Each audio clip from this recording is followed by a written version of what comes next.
This is the Bearcast, presented by Bird Culchin Ford. Bird Culchin Ford has been in Waco since 1936. Ford is the #1 selling truck in Texas 43 years running. The Bearcast is also presented by WellMed Medical Management and USMD Health System Dallas. Here's Craig Smoak and Grayson Grundhoefer.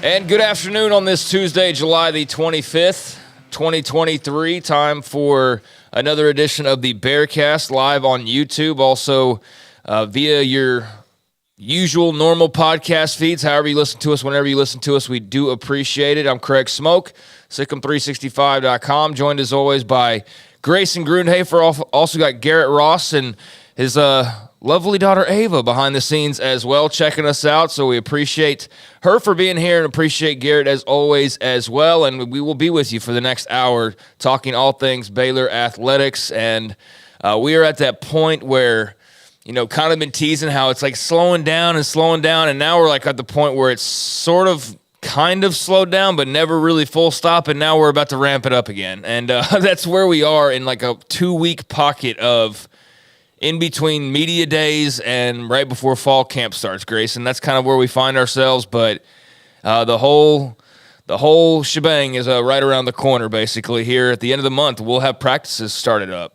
For sure, and I mean, they got one more camp weekend coming up this weekend too, so I mean, recruiting kind of has a little bit of an open window here with the dead period, which is nice. So they're going to get to have prospects on campus, but you're exactly right. I mean, next week, fall camp starts, and then the season is just kind of right around the corner. It's an exciting time, though. I always like this time. The opportunity to go out there and kind of get some answers on what we've talked about throughout the offseason and just really figure out kind of what this team is going to be about for the next season. Yeah, I like to see some actual evidence, and you know, it's fun. We've had our time to kind of discuss and predict and do all those things, and we'll still have time to do some of that. But we're about at that point where we've said about all there is to say in so many ways about some of this stuff, and it'll be good to just see like, okay, they actually went and played Utah, and this is what happened. Mm-hmm. And these were the guys who performed well, and these are the guys who didn't, or this is what went right, or that's what went wrong. So yeah, fall camp starting up here in, I don't know, like a little over a week's time or so. And then it'll be Thursday, the start of August. And again, the whole meal deal will get underway. So excited about that and excited to kind of be at this stage. But as far as today goes, still a little bit of talking season is what's going on right now. Dave Aranda, we'll start off with him, and we'll get to some basketball and some other things as well in the next 60 minutes. But Dave Aranda was on his Texas tour speaking to Baylor alumni and fans, part of the summer deal. And he was where? Down in... So he's been in multiple places. The one that I specifically listened to was the one in Plano, but then I think his last one is actually in Houston. Yeah, he's only doing a couple of them, I think. It's not like the full when he, like 2 years ago or whenever that was, he went to like 6 or 7 different spots, and it was all over. It was East Texas, West Texas, North and South. This, I think, was just 2 or 3, and he was up in the DFW area and spoke, to fans and alums about a variety of different subjects. And you put a piece out just kind of highlighting some of the things that he talked about in preparation for this upcoming season. So I guess let's touch on a few of those types of things, and anything particular you wanted to start off with here. Yeah, I think let's start off with kind of the one of the more intriguing transfer portal additions, which was Ketron Jackson. And we've talked about him a lot, and I think that this is a situation where I think we've talked about him so much that fans are having a tough time believing in the hype, because the hype's gotten to a level where it's kind of, what are we talking about here? Is he going to be Denzel Mims in 2019? Is he going to be Tyquan Thornton in 2021? Is he going to be, Corey Coleman in 2014 or 2015? Like, how good is he really going to be? And I think the expectation is probably going to be somewhere numbers-wise around what Tyquan Thornton gave to Baylor in 2021, which he didn't even have 1,000 yards receiving, but his impact was massive. I mean, he was terrific that year, made all the tough catches, created explosive plays over the top. And I think with Ketron, it's going to be a lot of yards after catch. I know the comparison I've talked about a lot is CeeDee Lamb. And I'm not saying that he is CeeDee Lamb. CeeDee's a special player, a special talent. Yeah, let's not get crazy right, here. but play style. You can still have the play style of CeeDee Lamb without actually being CeeDee Lamb, if that makes sense. It's the play style of when he catches the football, he's very hard to bring down and he creates a lot of yards after catch. And that's something that CD does at just an epically high level.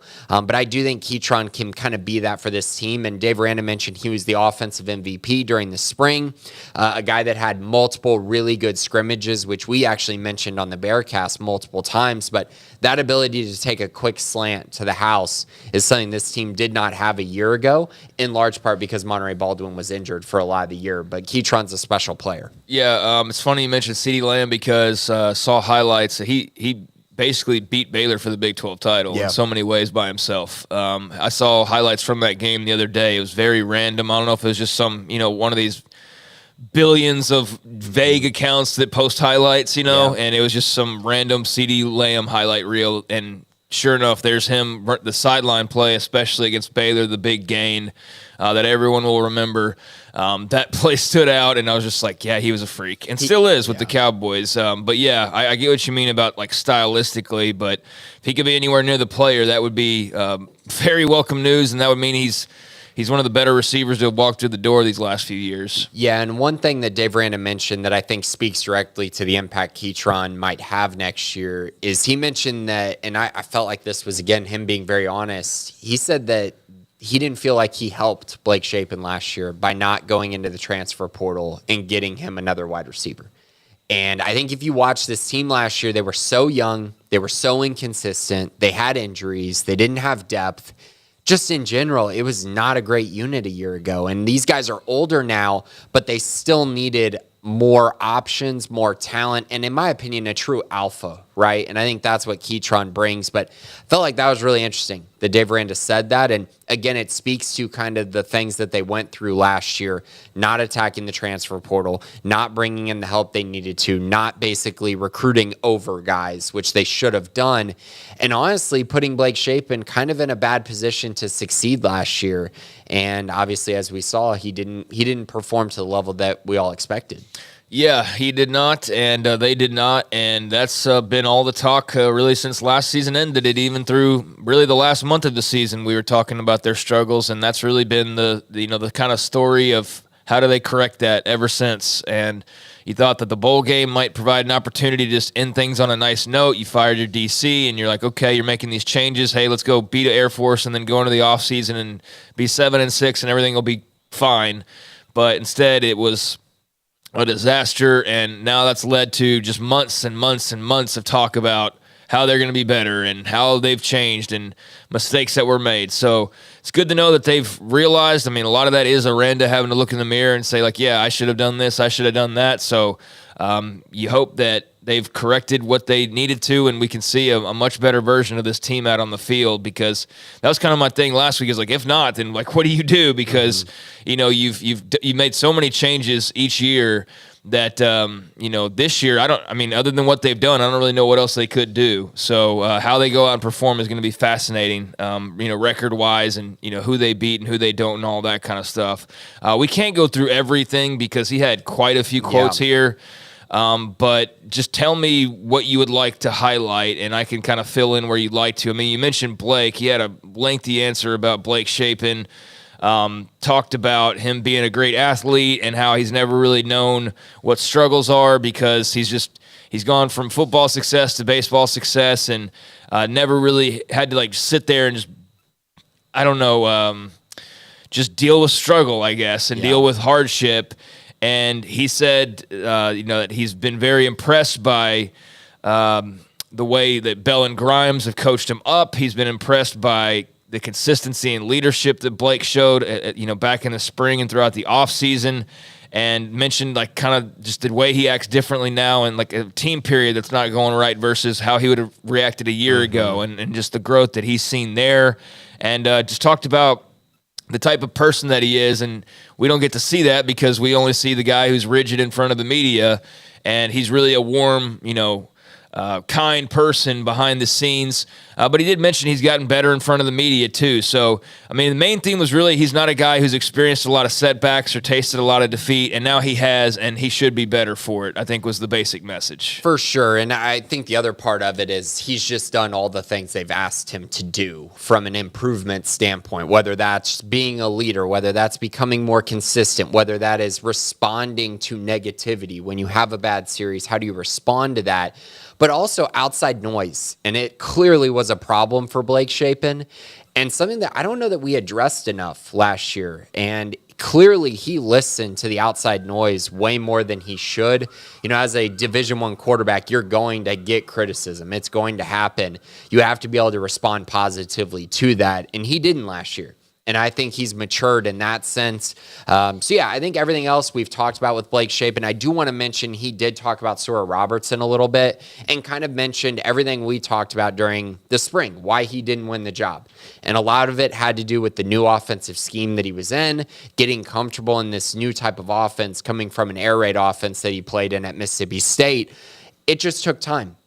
And it's still going to take time. But Dave did mention, all the physical traits. He's a natural leader. He's a guy that everyone wants to be around. He's engaging. He's basically talking about his future is great. And just because he didn't win the quarterback battle this time around, there's still a lot of positives for him and that he's only going to get better and better. So I think that's great news for Baylor from a quarterback depth perspective. And then also for their starting quarterback to, just continue to get all this praise that he's gotten throughout the spring and the summer. And now he just needs to put on tape. He needs to put on the field because I think we've talked about Blake Shapen enough to the point where everyone understands that this team is confident in him, but now can he actually translate that to the field? Yeah, I mean, he's the guy, second year in a row, he's won that starting job, and I think that people want him to succeed. It's just that, last year was a bit rocky, and when you're the quarterback, that's where the blame lies, especially when you're more known as a defensive team. Now, that was unfair last year because they weren't a great defensive team,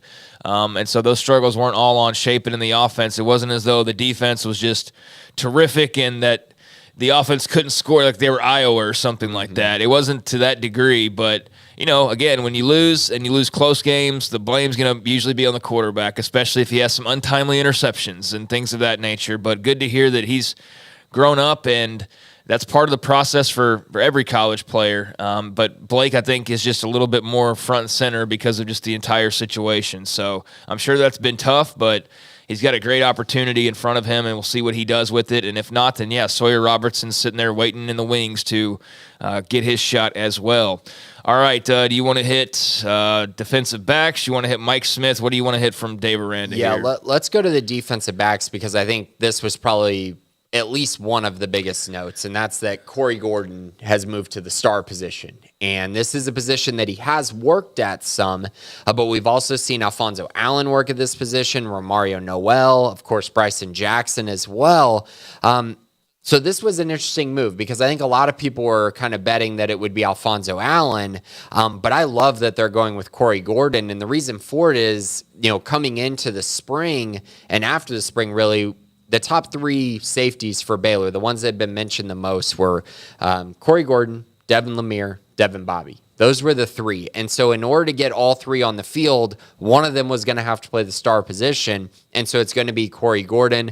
I expect him to somewhat be a part-time player because I do think Bryson Jackson's going to have a role in this defense as far as a pass rusher and maybe in true rushing situations. But I think Corey is going to be very productive there. And everything that Dave Aranda said about him is very encouraging.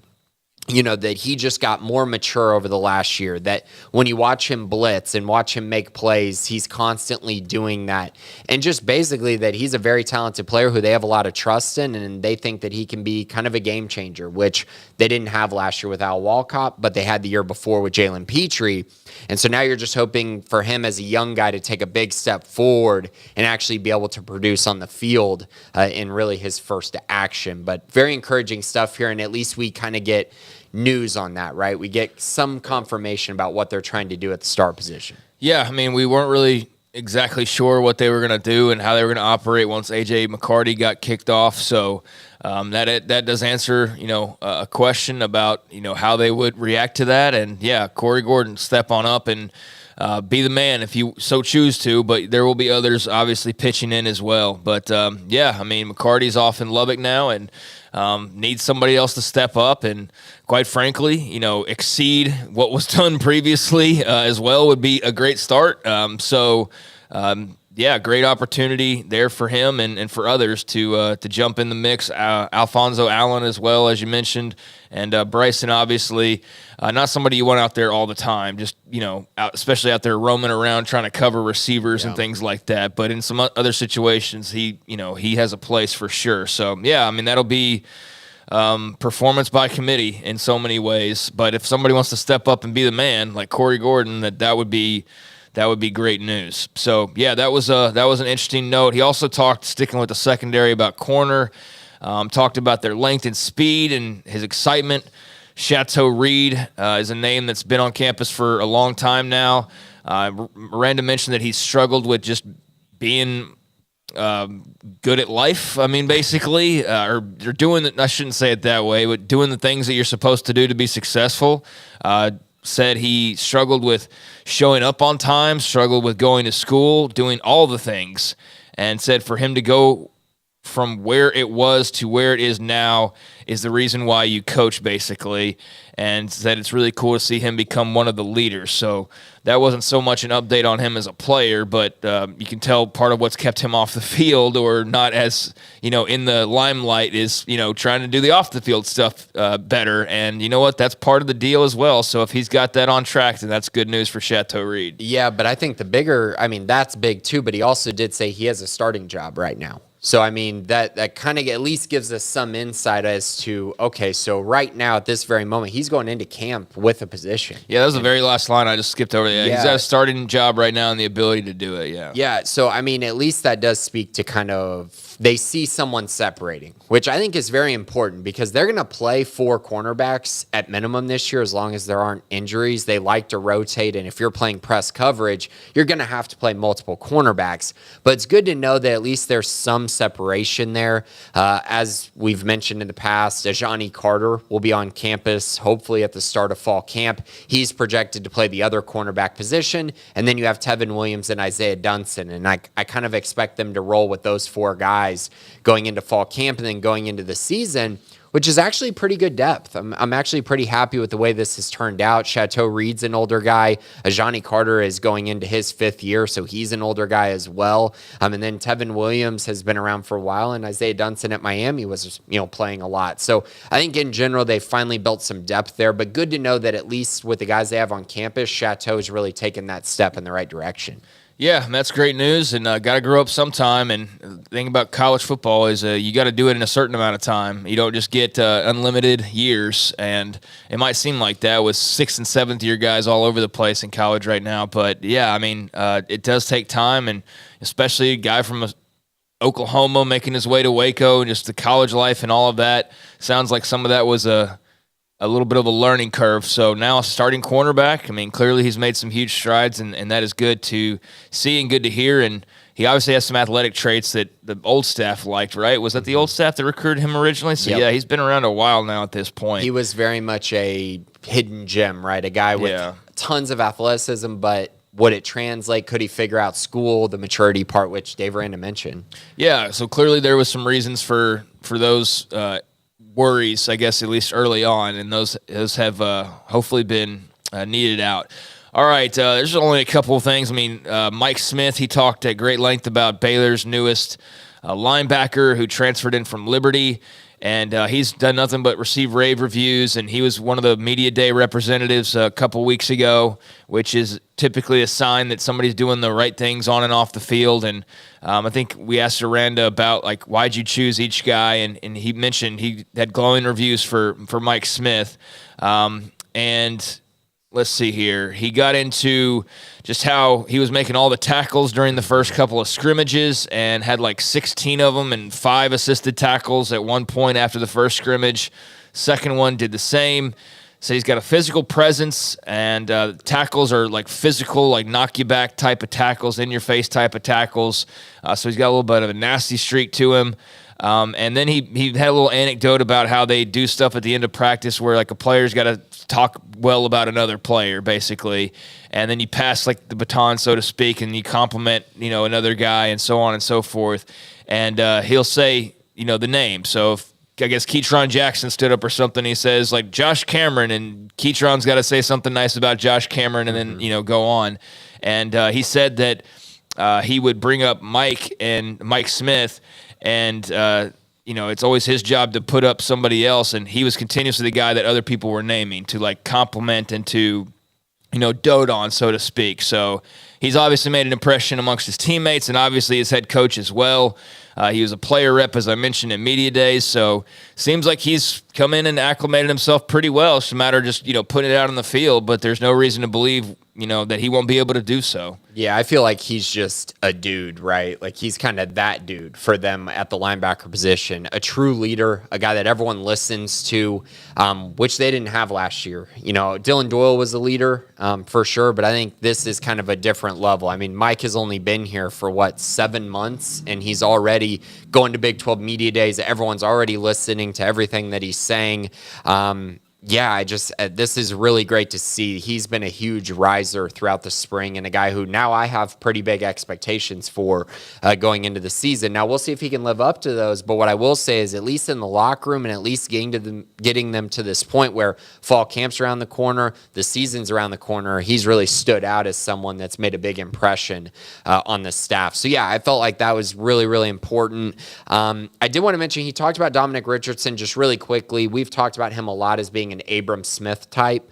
And Dave Aranda talked about that. Like last year, Baylor's offensive line was creating about 3 yards. That was their yards created. And last year, Baylor was getting, 3.2 yards or 3.3 yards per rush. So they were only getting, 0.2 or 0.3 of those extra yards that you have to manufacture. And you'd like to be around 4 or 5 yards. And that's the area where he feels like Dominic Richardson is really going to help this team. Bigger, physical back, very strong, very experienced, and a guy who will definitely remind people more of the Abram Smith type. You'll see some flashes of Ebner as well. And really, honestly, he's just going to be what they wanted Tate McWilliams to be a year ago. And they didn't get to see that. Now you bring in Dominic Richardson to address that. I think he's going to be a perfect fit for this offense. And then one more thing I wanted to get to, Craig, before we move on is the offensive line. And Dave Aranda mentioned that a lot. He talked about Clark and Campbell Barrington, just Clark emerging as a leader, Campbell being extremely athletic and talented, but then also mentioned some young guys like Tate Williams and George Maye really fighting for their shot to start. But the biggest thing they mentioned is this is a hungry chip on your shoulder type of room. They're probably pissed off and mad right now. And everyone started laughing about that because that's just who they are. They're fighting for a job. They're fighting for a role. And Eric Mateos has really instilled a ton of confidence and a ton of competition in this room. And I think that's going to make this group extremely productive and honestly better than last year's offensive line, which I know last year had a lot of veterans, but I don't think they were hungry like this year's offensive line is. Well, I seem to recall Connor Galvin already being hyped up on NFL hype at the beginning of last year. Mm-hmm. I seem to recall that being an issue of, a mock draft had come out from like Fruit Loops 49 on his Substack, and, Connor Galvin was named a first rounder in this thing, and he, I guess, took that to his head, which, you'd think there's enough lessons at this point for guys, but I mean, being young, you got to learn trial by fire a lot of the time, but you would just think that there's enough war stories of letting hype, especially from miscellaneous things like that, get to your head. And I thought Connor would rise above that, but apparently not. And, and that's not to like single him out or anything, but it's just, he admittedly, he said it himself in like week 3 or 4, he was like, yeah, I let too much of the off season get to my head. And I remember going like, well, that's a good thing to realize. And I feel like he kind of turned it on after that. But there was, I think, an element of they got hyped up to be all these guys are returning and they're going to dominate. And then they came out there and they didn't dominate, and at least to the extent that you thought that they would. They didn't have a bad year either, but they weren't the force that you thought that they were going to be. I think, a big part of that was Khalil Keith's injury did not help that. Sure, early in the year, they there got was off various to a slow reasons, start. Yeah, and he just never got to. I mean, he was very good. Like, you look at the second half of the year, they were so much better running the football, until the last few games. But his loss, Micah Mazuka just not living up to the billing and just not really bringing leadership or bringing assertiveness to the table, more so just kind of being there. And I felt like that's kind of what they were last year. They were just kind of there, right? And they were just doing their job and whatever. There was no mean or nasty streak like there was in 2021, where it was like that game against Oklahoma where I think Abram Smith got hit like 5 yards short of the first down, and then you see 5 offensive linemen literally carry this dude 15 yards down the field, and you're like, oh, this game is over. Like, they didn't want any part of that, and that's kind of what they want to get back to. So very important to hear that, I think, from Mateos. I know there's been a lot of questions about the offensive line, but I think in general, after hearing this kind of comment and this kind of conversation, I think they're feeling really good about it. Now, I don't think this is going to be a unit that comes out week 1 and is kind of a finished product. I think it will take time, but I think in general, they're going to be very, very good and probably better than many people think, especially people who have them ranked as the 13th best offensive line in the Big 12, which I saw from Heartland College Sports this week. 13th when your offensive line coach is Eric Mateos. Pretty crazy. I mean, 13th when you've got 4 brand new schools coming up from the American and Independence and BYU's case. Not to say that none of them can't be better than Baylor, and all 4 of them certainly could. But yeah, I wouldn't think that 13th will be where they end up when all is said and done. I don't care how many guys they're replacing. So, take rankings for what they're worth. There's so many of them nowadays that it's almost diluted it to the point where it's like, I mean, seeing a non-ranking is almost more impactful than seeing a rank. You know what I mean? Like, there's just so much of that kind of thing, and I'm not knocking it in any way, but it's just like, read it at your own risk. Mm-hmm. If you want to put a lot of stock into any given thing, then go right ahead. But if you worry about putting stock into every single list that's made, then you will drive yourself absolutely insane. You know what I mean? Yeah. So, that's their projection. I'm sure others are better, and I'm sure others might be in that same ballpark, but, they got hyped up last year and they didn't live up to it. So, let them be 13th and go out there and outperform that, and that would be a great story rather than overhyping them and them underperforming again. So, I'll take 13th over 1 through 12 any day and be fine with that if I'm Eric Mateos and company. So there was Dave Aranda and his Texas tour stop up in the DFW and a few things that he had to say, but a lot of them echoing, some of the bigger storylines from the additions to the subtractions in so many ways, and certainly just kind of the highlights of what people want to know and what are the biggest storylines entering this season, which is certainly quarterback and the defensive changeover with Matt Powledge and some of these transfers. Very excited to finally see a retooled Blake Shapen throwing to a new, potential star target in Keytron Jackson behind a ticked-off offensive line with a pretty good run game and so on. So there's that, and I guess that can lead us now into a little bit of fall camp. I'm not going to be here next week. I am finally due for some vacation, and I cannot wait, to be honest with you, and I'm sure most people have already come back from theirs, I think, here being early or late July. So I won't be here next week. And in that case, I'll just go ahead, I guess, here and give a couple of thoughts on fall camp, because you'll be covering a lot of that next week solo.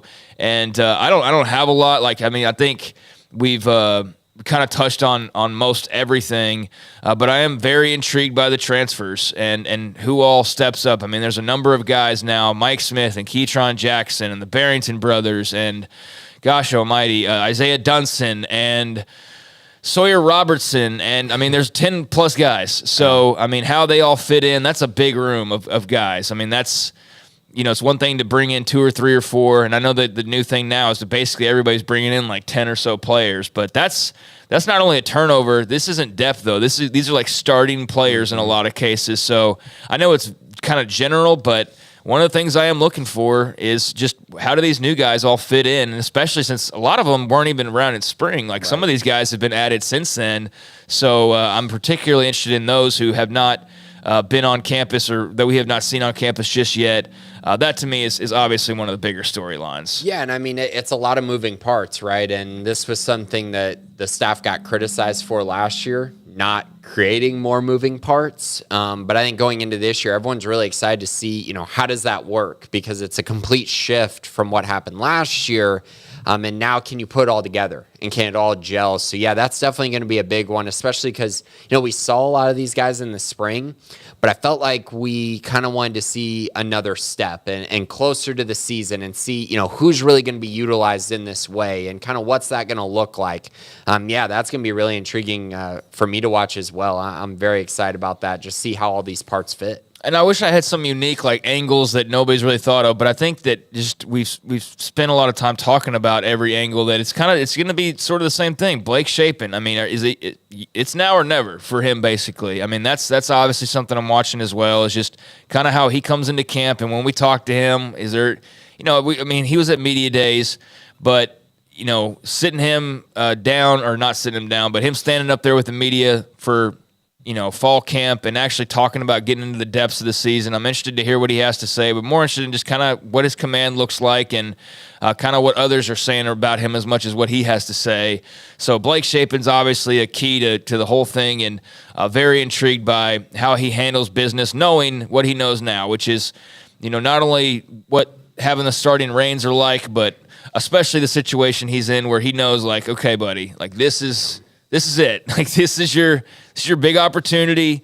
We've spent all offseason correcting things or fixing things or figuring out things, and you're the man. We've named you the man 2 years in a row now, but you got to go out there and do this, and you got to overcome some things in some cases. Even if the offensive line's not performing up to snuff or the receivers aren't getting open, you got to find a way to get them open, man. There's, for this team to succeed, that is, he's just got a way to make it. He's got to find a way to make it work through good and through bad. And I have no idea. I mean, I have faith in Blake Shapen. I know he's not going to be Peyton Manning. I'm realistic. But I do have faith that he can take a big step forward this year, and I think nobody wants it more than him. So, I mean, that's obviously got to be one of the top 1A, 1B storylines for this entire team is Blake Shapen and his performance this season. And I think that's obvious. For sure. And, I mean, there's a lot of question marks going into the season about what's he going to look like, how's he going to respond from last year, is he truly going to take a step forward? Can he sit in the pocket? Can he deliver? Or is he going to get happy feet? Is he going to throw with no feet on the ground like he did at times? Is he going to, run outside the pocket with the ball loose and fumble the football? There's a lot of things that are going to be asked about him, and we might not get all the answers to that in fall camp, where that is at. But I do think there were some signs of growth in the spring game, but there were other signs of just, okay, nothing's really changed here. So that's definitely a question mark for me as well. And, also behind him, how much better does Stuart Robertson look? Has he really taken that step forward? Because I could tell in the spring, he was simply not comfortable with a lot of the things that he was being asked to do. Some of the throws he was trying to make, he simply could not make at that time. But I think we saw in the spring game him look a lot better, and I think they really manufactured things and built things around what he can do. So I'm curious if they continue to do that, or if they ask him, they tell him, hey, we need you to run the exact offense that we have. You need to be able to do all the things. And we'll see if he's able to do that, going forward into fall camp. Yeah, and just kind of sticking with some of the, really the main themes, but I mean, all over the defense, I'm curious about everything. They had Justin Sambu a week ago.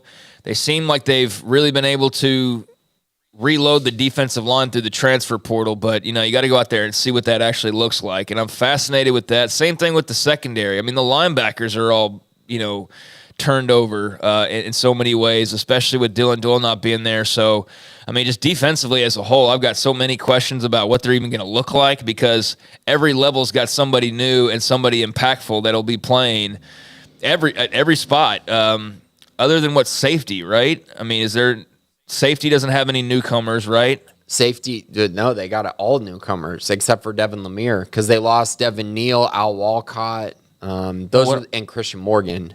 Right, but I'm saying newcomers from the transfer portal. Oh, no. Yeah, they didn't bring in. Yeah, I should have clarified. Yeah, that was the only spot that they didn't bring anybody. So that one's a little bit, I guess, safer just because you already kind of know the parties involved, but there's big questions there. But yeah, there's just newcomers all over the place. And so I'm just curious how it's all going to get put together, the recipe with all the new ingredients, and there's a lot of them, and it's going to be a different flavor big time than it was last year, for better or worse. So I'm curious of how the puzzle gets put together and how the new pieces fit in initially, and it doesn't matter where you look. Basically, every position's got somebody new there. So that's definitely something I'm curious about. Yeah, and there were some guys even in the transfer portal that we didn't even get to see in the spring. Like you mentioned, Justin Sambu, Trevin Maya, Byron Vaughns will be coming in. Garmin Randolph isn't a transfer, but he wasn't there in the spring, so we'll see him come back. And that's only basically like your entire D-line. Johnny Carter. Yeah, I mean, it's a lot. It's a lot of pieces there. Obviously, you have your stalwarts in TJ Franklin and Gabe Hall, but it's nice to see them going out, adding more depth. You mentioned adding Justin Sambu this past week. That's another nice addition. But yeah, it is fascinating. I'm also, you mentioned safety. That's going to be something I'm going to be looking at is, was it a mistake to not bring in a transfer? Is it a position they regret not taking a transfer? I think we've kind of had that answer based on how aggressive they were throughout the offseason with the transfer portal, that if they really did feel like they had to take one, I think they would have, which gives me some confidence, but you just never know with those things. Yep. So, I mean, those are, obviously going to be main points for probably a lot of, there's only so many different unique storylines you can get without being like super hyper specific of like, I'm looking forward to like the way that Garmin Randolph performs in a 3-minute. I'm not that guy. So yeah, it's pretty general, but that's what I'm curious about is just the changes all over the place and some of the new faces that we didn't get to see in the spring. So once I get an opportunity to put feet on ground over on campus, those are some of the things that I'll be watching more often than not. But I guess you'll have a more in-depth preview on what you'll be looking for next week. So folks can tune in for that while I get a little break before football season fully erupts. But those are just the sort of the main things, and those have been a lot of the main talking points. But you think about that D-line in particular, and that's going to look wildly different from last year outside of basically TJ Franklin and not even Garmin Randolph, but Gabe Hall. Mm-hmm. And that's really it. But Vaughns and Maya and Sambu and even younger like Cooper Lange, Jackie Marshall. Yeah, Trey it's a lot Wilson. of questions. Yeah, a lot of new faces, a lot of questions, a lot of just intrigue. I think with this team because you really do not know what to expect given just sort of the question marks that are out there. So that's just sort of where my brain is. You can chime in and let us know where yours is, and Grayson will have more of his thoughts on that coming up next week. I do have a couple of notes I want to touch on that are somewhat football related. Squirrel Williams. I'm sure some folks have seen this by now. He transferred to Louisiana Tech, the former Baylor running back, and was going to finish out his career there. But turns out that he's not playing football anymore, and he showed up at a high school clinic, or was that the THSCA? Yeah. The big event that they had for the Texas High School Coaches Association. Squirrel Williams popped up, and I think it was David Wetzel that took a picture with him at the event, and Squirrel is now a high school coach. So not sure what exactly happened at La Tech. Injuries or whatever wouldn't be a surprise to anybody if he just said, screw it. Honestly, with all that he's been through, and it sounds like that's probably what happened, was to some extent he just said, all right, I'm done with football, playing-wise, and he's now a coach. So congratulations to Squirrel Williams and best of luck on his new journey. And quite frankly, selfishly, I'm glad that he played his final game as a Baylor Bear. I know that's super selfish, but I don't know. I just think that's more fitting than him going and finishing as a La Tech running back. Yeah, I was looking forward to seeing him run all over. Are they in Conference USA? Or I think they are. Or maybe believe so, but I need to double matter. check on the realignment with all the conferences now. Yeah, doesn't really matter. I was looking forward to him running all over that conference. But yeah, it's too bad for him. He had a lot of injuries during his career, so I'm happy that he's moving on to this next phase in his life, and he's going to his alma mater there at Crosby, and he'll be the running backs coach there, which will be really, really exciting for him and a great step in his journey. And it always felt like he was a great teammate and just a great person. It just was sad he could never stay healthy, and really he truly is a Baylor fan favorite. He was a guy who everyone was just so excited about throughout his entire career. We got so many questions about Squirrel for like 5 years, so I'm glad we get to talk about him at least one more time. Yeah, Huge fan of his, and wish that he could have been blessed with a bit more health for sure, because I do think we've seen them probably win a few more games. And I think that he would have gotten a lot of deserved attention, but yeah, just could not stay healthy. And I'm glad to see that he's got his new career started. And so congratulations to him, and best of luck. And hopefully he's somebody who, maybe a few years down the line, he's the Baylor running backs coach or something along those lines if he has some success. So congratulations to Squirrel Williams. Meanwhile, former wide receiver Denzel Mims, now a member of the Detroit Lions, traded this week from the New York Jets, who originally drafted him a couple of years back, and really just a forgettable time in New York for Denzel Mims. I mean, nothing springs to mind as far as highlights or big impact or anything like that. They're an organization that's been in a bit in flux as well. He as a player has been a bit in flux, and now he's been traded off to Detroit for a late-round pick, and he will not be catching touchdowns from Aaron Rodgers. If anything, it'll be from Jared Goff, but he's got to do that first too. And I know you're big on him getting a change of scenery. I think he obviously needed one as well, but I also think this is on Denzel now. Like, you can't say, oh, it's the Jets or it's this or it's that. It's entirely on Denzel Mims to succeed now. I think he's got the athletic skills. No one's ever doubted that. But, the other parts of the game, learning the playbook, doing those types of things were apparently some areas that bit him while in New York. So we'll see if this, change of scenery will benefit him. But now a member of the Detroit Lions, one Denzel Mims. I mean, it's a long shot that he ever becomes a great NFL player. I mean, most times you don't see that happen. But I will say, this is a reoccurring theme with the Jets, because they had to trade Elijah Moore, who was their second-round pick. They traded him to the Cleveland Browns because they decided to inexplicably just bench him and hardly play him at all. So they traded him to the Browns. Denzel Mims sat on the bench, and they just basically were like, yeah, we're not going to trade you. We're just going to have you sit here because we think you're valuable enough to be here, but we don't want to trade you when you're still kind of in the early stages of your career.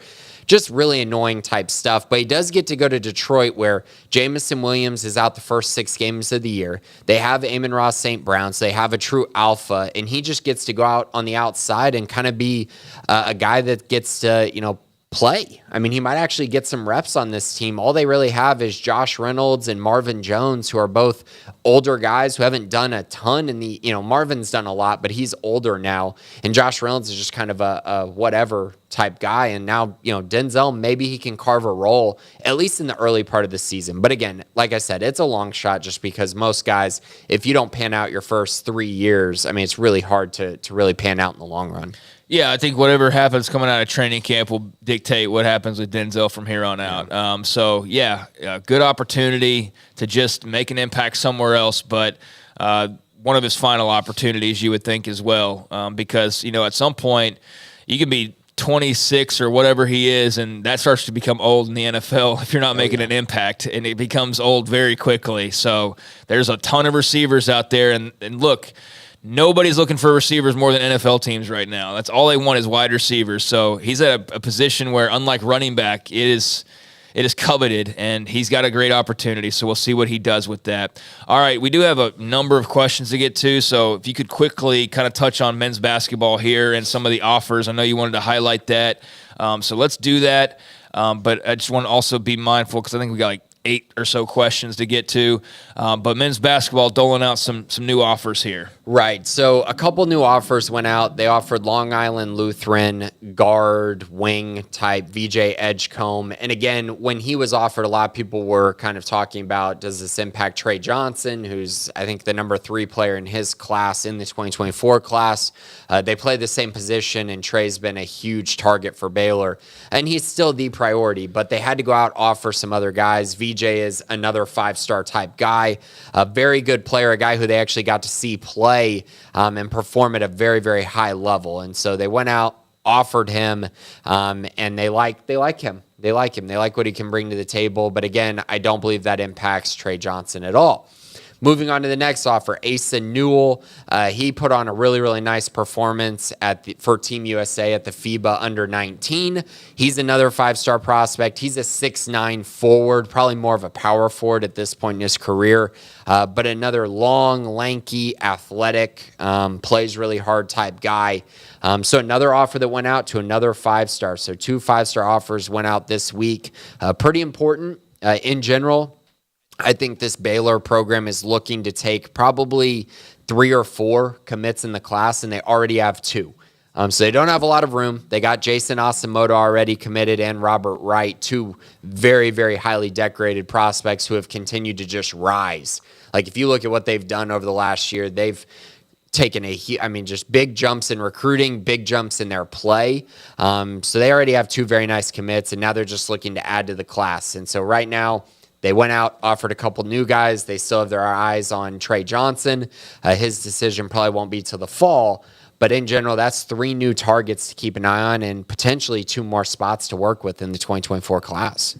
So business is booming for Baylor basketball. Could be in an even bigger way depending on how some of these chips fall. But, yeah, recruiting is in a good place right now. I mean, everything with the program's in a pretty good place. But, I don't think that they're going to have any hard time filling scholarships anytime soon, and certainly seem to be in the mix for a lot of elite guys. So very excited about what's going on there, and nothing but upside for that program. And so we'll see how that shakes out here over time. But thank you for the update there on some men's hoops as they retool their roster and gear it up for the future.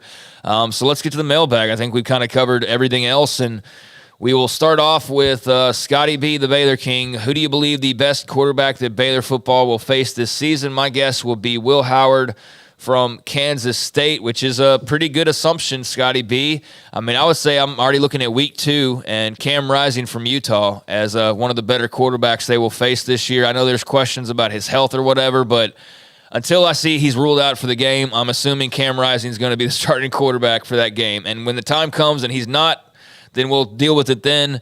But on paper, he's the starting quarterback. I think Cam Rising is one of the best players that they're going to face at quarterback this season. Will Howard, I definitely think, deserves some mention there. And looking around the rest of the league, I think, obviously Quinn Ewers, I don't want to hype him up, though, because it's just like default to mention him because he's the Texas quarterback and he's the golden boy and all of that. But I do think, like, skill-wise, he's probably one of the better guys that they will face. But has he proven to be one of the better guys just yet? I don't know where he's just an automatic, but there's that mystique about him that you have to take into account. So, I mean, I wouldn't blame anybody for mentioning him, although I don't think he's fully proven it yet. But, yeah, I'll go Cam Rising because he's won the Pac-12. He's played in big games, and he's performed. But Will Howard is a good quarterback as well, and he'll be right up there. So that's where my mind immediately goes. What about you? If you're going to go off draft boards, then it's Quinn Ewers. I mean, if you're going to go off NFL, what can they do in the future, then it's Quinn. And that's totally fine. But I think college quarterback-wise, it is Cam Rising. The question is, will the Cam Rising week 2 be a fully healthy Cam Rising, or will it be kind of just a Cam Rising that's trying to get back to full strength? We'll see on that. But if you're just going to go off of, hey, you're playing this quarterback, then I think it's Cam Rising. Will Howard's a good one. Quinn Ewers another one. And then I also think John Rice Plumlee, but mainly because of just how dynamic he is. He's not necessarily a great thrower of the football by any means, but he can flat out run the football. And when you play them, he's going to run and run and run and be just a pain for you to deal with. And it's really interesting, Gus Malzahn, and he got to a national championship game with Nick Marshall as his quarterback, who was a cornerback at one time. So John Rice Plumlee really fits the scheme and can do a lot of the things for Gus Malzahn that he's really worked with in the past. So I would just add him as just another name to monitor. Thank you for the question. And there's a lot of questions about the quarterbacks they'll be facing and how good they'll be any given week. I mean, there's a lot of question marks. But, Cam Rising is going to be a good test on paper in week number 2. Enable, how good is Baylor's offense if the O-line meshes quickly and Keytron Jackson is the player he's hyped up to be? It's a top 20 offense in the country if those two things happen. Yeah, I think pretty squarely. Might even be top 15 if they mesh quickly and they Top can, 15, huh? I mean, if they can run the ball like they did in 2021, but then you're telling me that Keytron Jackson is like borderline all conference. Yeah. I mean, it's hard. You're not going to find many teams that have that in the Big 12. Yeah, I mean, they should be pretty good, able to answer your question. I don't know about, like, top whatever because I don't think of it that same way like Grayson does. But, yeah, I mean, I can picture top 20 if you've got a stud receiver and, an O-line that's meshing pretty well. A lot, again, will just fall on the shoulders of Blake Shapen. But if he's connecting with Keytron Jackson, then I imagine he's connected with other guys as well, and that should bode very well for this offense overall. So, if those two things happen, those would be two huge questions that are solved right away and would bode well for this offense. So, yeah, top 20, top 25 seems like it would be a fair mark. 1964, Bear, what are the strong and weak points of our football team this year? All right, so let's go offense. Running game's a strength. Yeah, running tight game, ends tight end are a strength. Everything else is a question mark. Is a question. Yeah, it's a question mark. It has it's to mid to question mark. Yeah. It has to be. I think that the thing that changes everything is if quarterback becomes a strength. Right. I would say. Yeah. So on offense, tight ends and running backs on paper look great. O-line, just like, can they put it all together? Can Shapen put it all together? Can the receivers put it all together? Those are the questions. But you feel good about the receivers too. I mean, them growing up, but definitely running back and tight end are your strengths. On defense, the weakness is secondary. Like, we need to see, can the secondary really cover, for an entire game and really, excel, because they weren't very good at that last year, and it put a lot of pressure on their defensive front. But I think the strength is their defensive front. I think it's going to be very good. They have two really good outside linebackers, Jack Types and Garmin Randolph and Byron Vaughns. I love what they did on the defensive line. Question marks on the back end, but I think in their front, I think they're going to be really, really good. I'd also say linebackers a little bit of a question just because Matt Jones wasn't great last year. Mike Smith is a new guy, so we still got questions there, but I think it's been a lot of positives, at least in the offseason. Yeah, I mean, I think on paper the line did about as much as it could to improve itself and to shore up itself after what all they lost. I mean, Trevin Maya and Byron Vaughns and Justin Sambu. I mean, I don't know what else really they could have gone and done that would have been equally as impactful. So, yeah, that should overall be a strength. But, yeah, there you go. I mean, there's the tight ends and the running backs and the D-line, and everything else is kind of a question mark to a weakness in some cases on paper. Thank you for the question. Master Pierce, MPH, what are the top three things you want to see from our football team in the first game versus Texas State? For me, I think 1, a confident, consistent Shapen. 2, better playing coverage out of our DBs. And 3, consistency from our wide receivers. Yeah, for me, the first one is running the football. Is this team going to be able to turn around and just run the football all over Texas State? They should be able to, but I want to see that offensive line really dominate week 1. I think that's important. Blake Shapen is the other one, seeing him play well, like you said, with confidence, but also put up some numbers, like make some throws that make you go, oh, he wouldn't have made that throw last year. Like, that looks more sharp. It looks more cohesive in the offense. And then the third one, you mentioned it, coverage out of the defensive backs, because even in the game against Texas State last year, they allowed, I think it was Ashton Hawkins, to just destroy them. I mean, he crushed them. And then in week 2, they went to BYU and faced a very average receiver in Chase Roberts and got demolished by him as well. So it was a bad sign of things to come. So I don't think they want to give up that kind of performance in week 1 to the receivers. Yeah, I just want to, I think you kind of hit on some of the major points, but I want to see Blake go out there and like throw his way down the field, like, and do it like an architect, do it like a skilled surgeon. I don't expect him to throw lasers, but go out there and like throw the ball down the field and work your way down and punch it in. You know what I mean? Just have like that kind of confidence. It always just felt like they were on their heels, or they were like the dam's about to break, or you know what I mean? And I suppose go out there and just run it down somebody's throat, or throw it down somebody's throat and punch it in and have some confidence and some oomph while doing it. I don't think they had any oomph last year really. The year before, Abram Smith would punch that in the end zone, or somebody would make a play and get it in there. So just some of that strength and confidence that they just seemed to be missing last year would be great. On my end, I think you kind of hit on some of the finer points, though. I mean, with the secondary, obviously, I think everybody's eyes are going to be there after the way last year went, and especially the way that it ended. I will say one thing just really quickly to mention. I think they will be pretty vanilla in the first game, though, because they do play Texas Utah State. in the second game of the year. So just monitor that. Still should be able to put it down the field, though. Yeah. I mean, they beat them, 45-17 last Right. year? They should beat them by 30. Yeah, I mean, a game that doesn't go crazy beyond mid-third quarter would be nice as well for an opening game. But, no, I think, everybody's going to have eyes on Shapen. A strong physical O-line would play into the offense and doing what they do, taking it down the field. But, yeah, just some I guess, what's the word? I can't quite pinpoint the word here. But I want the defense to look like it all knows what it's doing together. Yeah. Would be good for the first game, and not feel like there's one unit being coached one way and another unit doing another thing, or just the defense not really meshing with what the offense, you know what I mean? Mm-hmm. So that would be nice to see as well from Matthew Powledge. Would be just a defense that seems to fit into everything else that's going on and fit in with its own self. So thank you for the question. Useless Kim degree.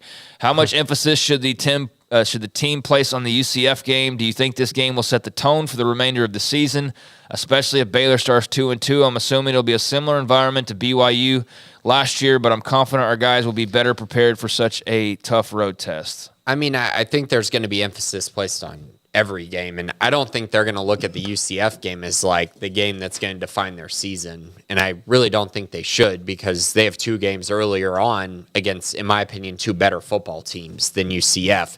I think it's going to be game at a time. Now, if you want me to say what's the most important game on the schedule, what's the game that sets Baylor up for a run, during this season, I think it's the game before. I think it truly is the Texas game. And, you could go 3-1 in your first four with a loss to Texas, and it wouldn't, change my opinion on the year.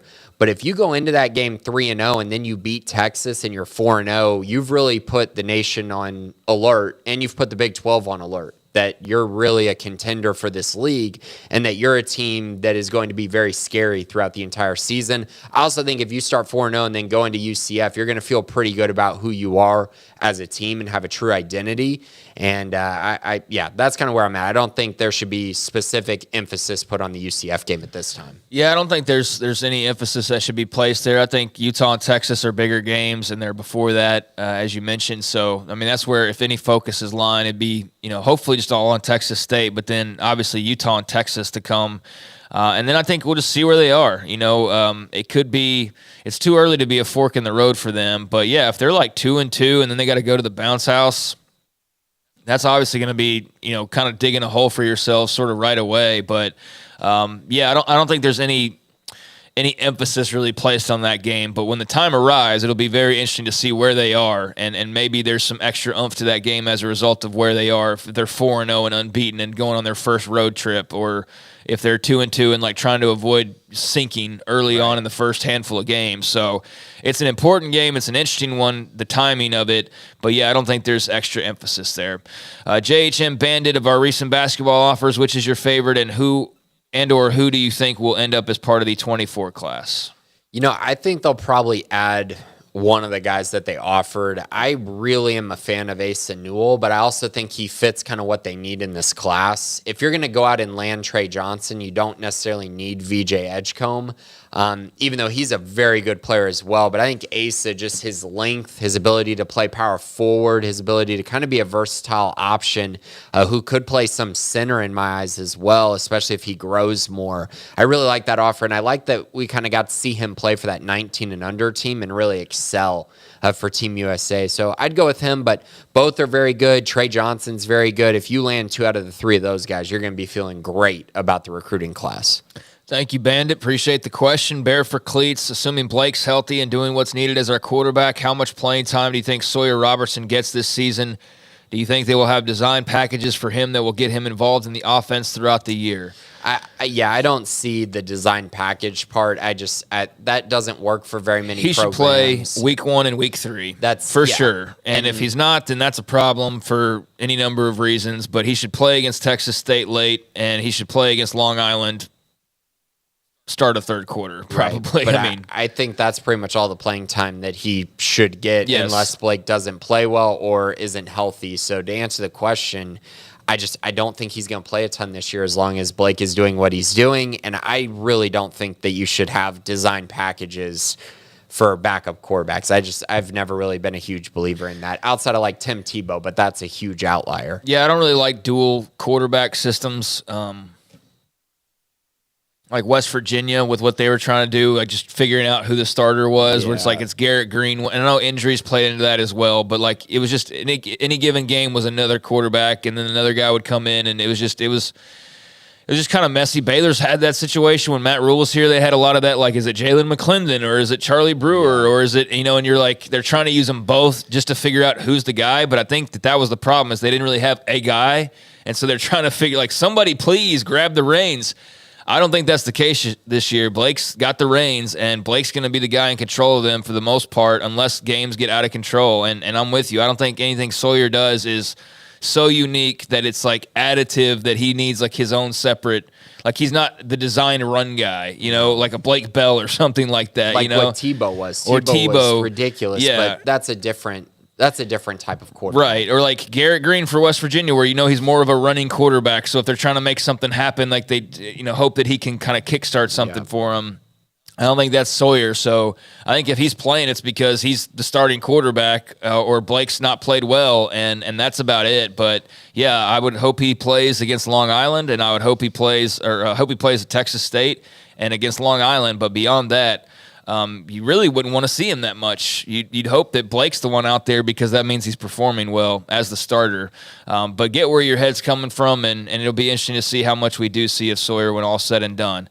And finally, from Travis Roeder, a staff member over at Sikkim 365, if Baylor goes 7-5 or worse this year, what do you think went wrong outside of catastrophic injuries? They don't get improved quarterback play, and the secondary could have used more transfer help. My thoughts immediately went to the secondary as just a hole in the back of the defense, and it's like Air Force game, and they just give up huge plays, and it's defeating for the offense, and yeah, that's kind of where my head originally went. I think the two have to go hand in hand, though, because I do think Baylor can make up for not having a great secondary by scoring points if Blake Shapen's really good, but if Blake and Sawyer aren't good enough this year, and then the secondary is not good, which means the defense is probably around what they were a year ago. That's how you get 7-5, in my opinion, or worse. Those are the two things. I mean, you could also say, what if the transfers don't work out? That could also be an issue. Like if you get a 50% hit rate, you're going to have problems this year, because they really need those guys to be good. So that's some of my thoughts. But again, that would take a lot for that to happen, but it's not outside the realm of possibility. Yeah, I mean, I hate to be boring and just echo that answer, but I feel the same way. I mean, like I said, my head immediately went to the secondary, just not being able to keep up and just being kind of a broken dam back there. And you're right, that it plays into one another. You can have a bad defense or a defense with some holes, but you can still score points. But that falls on Blake Shapen's shoulders. So, yeah, I mean, I think we're on the same page, and that's a great question. I thought we probably need more of a complex answer, but not really. I mean, Blake Shapen do his thing and the secondary do their things, and if not, then it's going to look an awful lot like a year ago, and we know what the results were for that. So, yeah, I think we're on the same page as far as that goes. Thank you, Travis, for the question. And yeah, like if the run game's not good, well, if the pass game's still good, it's fine. If this isn't good, if the quarterback's not feeling pressure all the time, well, the secondary's still doing their job, it's fine. But yeah, if you can't cover and you can't score through the air particularly, then this team's going to be in a lot of trouble. So yep, Shapen in the secondary. All right, that about wraps it up here. Anything before we go, Grayson? Not a lot. I mean, just be sure to check out Sikkim 365 Premium. We got fall camp starting up next week, so we'll have all kinds of news, notes, content. Be sure to check that out. Outside of that, just be sure to check out 365 Sports Monday through Friday, 3 to 6. Yep, we've got more on tap later on this afternoon. As always, every weekday, 3 to 6, and we'll talk to you then. But I will talk to you 2 podcasts from now because we'll be out next week. Grayson will be handling it however you choose to handle it, and then we'll reconvene in a couple of weeks to get back on track and start to really ramp it up for the season, which is right around the corner, truly right around the corner. So hope everybody has a great week out there. We appreciate you listening, watching, whether it's live on YouTube or after the fact. Please hit subscribe and the like button, or pass the word around and tell a friend about the season's about to start. Hey, check out this podcast, Talking Baylor Football. We'd appreciate that. And for Garrett Ross and his daughter Ava, thank you for being here as well. For Grayson Grundhoefer, I'm Craig Smoak. This has been the Bearcast on SicEm365.com.